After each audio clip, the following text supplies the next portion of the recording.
ఆ 12వ వచనంలో అంటున్నాడు, కొండ మీద నుంచి వారు 13వ వచనంలో అంటారు, వారు పట్టణంలో ప్రవేశించి, ఏ పట్టణంలో ప్రవేశించారు వాళ్ళు?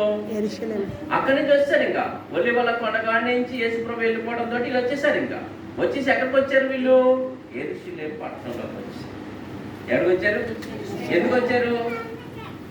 తండ్రి ఆజ్ఞను, వాగ్దానం, తండ్రి ఏదైతే వాగ్దానం చేశాడో ఆ వాగ్దానం గురించి మాకు పని ఉంది, మేము దాని గురించి ఎదురు చూడాలి, మేము దాని గురించి ఎదురు చూడాలి అనుకుంటా వాళ్ళు వచ్చేసారు. వాళ్ళ శిష్యులు ఎంతమంది ఉన్నారు అప్పుడు?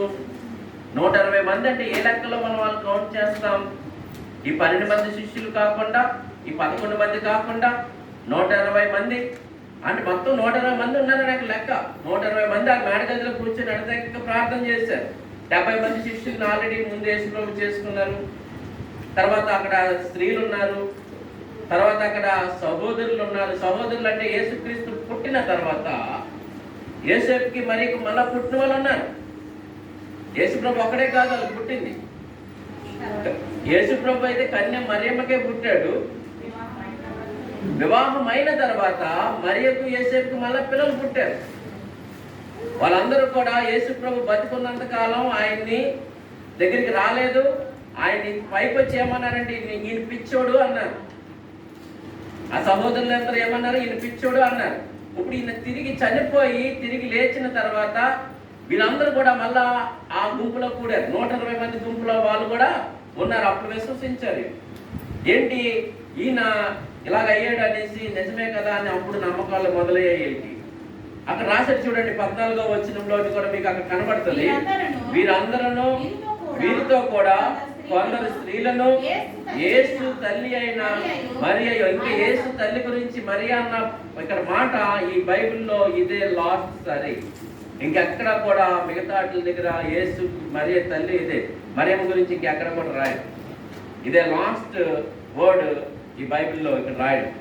తర్వాత ఆయన సహోదరులు ఏక మనసుతో ఎడతెగక ప్రార్థన అంటే 120 మందిలో వాళ్ళ తల్లిగారు ఉన్నారు, తర్వాత సహోదరులు ఉన్నారు, కొంతమంది స్త్రీలు ఉన్నారు, వీళ్ళు అపోస్తులు ఉన్నారు, వీళ్ళు కాకుండా ఇంకొక 70 మంది ఉన్నారు. వీళ్ళందరూ కలిపి ఎంతమంది అయ్యారంటే 120 మంది. ఈ 120 మంది ఎడతెగక ప్రార్థన చేస్తా ఉన్నారు.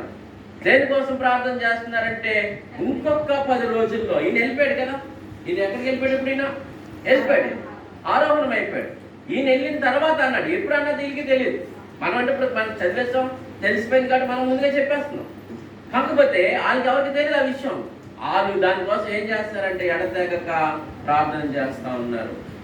అంటే అక్కడ 7 పండుగలు, వారానికి ఒక పండుగ చెప్పున 7 పండుగలు, 7 ఏళ్ళు 49, 50వ రోజున ఏమన్నా మనము పెంతుకొస్తు దినము అన్నాం. 50 దినాన్ని ఏమన్నామంటే పెంతుకొస్తు అని మనం అన్నాం. పెంతుకొస్తు దినం కదా అని 50. లేదంటే పెంతుకొస్తు అన్న పదానికి అర్థం ఏంటంటే 50వ దినము లేదా 50వ రోజు అని దానికి అర్థం. కనుక ఈ విషయాలు మనం ఆలోచన చేస్తున్నప్పుడు ఇక్కడ వీళ్ళందరూ ఏం చేస్తున్నారంటే, ఈ 120 మంది ఇక్కడ కూర్చొని ఉన్నారు. ఈ 120 మంది కూర్చొని వీళ్ళు ఏం చేస్తున్నారు? ప్రభు గురించి ఆలోచించి ఇప్పుడు వారు ఏం చేస్తున్నారంటే, పట్టణంలో ప్రవేశించి బస చేయుచుండిన గది కోసం ఎదురు చూస్తా ఉన్నారు. బస చేయుచున్న గది కోసం ఎక్కడ, ఎప్పుడు చేశారు, ఎక్కడ చేశారు అనేది మనం చూస్తే, యెరూషలేము పట్టణములో దావీదుపురం అనే ఒక స్థలం ఉంది. యెరూషలేములో ఏముందండి? దావీదుపురం అనే ఒక స్థలం ఉంది. తర్వాత అక్కడ దావీదు కాపురం ఉండేవాడు. అంతేకాదు ఆయన పక్కన యెరూషలేము కొండ, ఆ కొండ మీద దేవాలయం ఉంది. యెరూషలేము కొండ, కొండ మీద దేవాలయం ఉంది. దాని పక్కనే ఇంకోటి ఉంది, సియోను పర్వతము లేదా సియోను పురం అని కూడా అంటారు. అది దావీదుకి పేరుని పెట్టి ఉంటది. ఆ సియోను పురంలోని ఏం జరిగిందంటే, అప్పుడు దావీదు చనిపోతే దాంట్లో పాతి పెట్టడం జరిగింది. ఆ పాతి పెట్టిన సమాధి పైనే మేడగది ఉంది. ఆ మేడగదిలోనే ఈ 120 మంది ఎడతెగక ప్రార్థన చేస్తా ఉన్నారు. ఆ గది ఎప్పుడు, ఎక్కడ, ఎలాగా అంటే యేసుప్రభు వారు మనకి మార్కు సువార్తలోని ఆయన ఆ విషయాలు మనకు చెప్తారు. యేసుప్రభు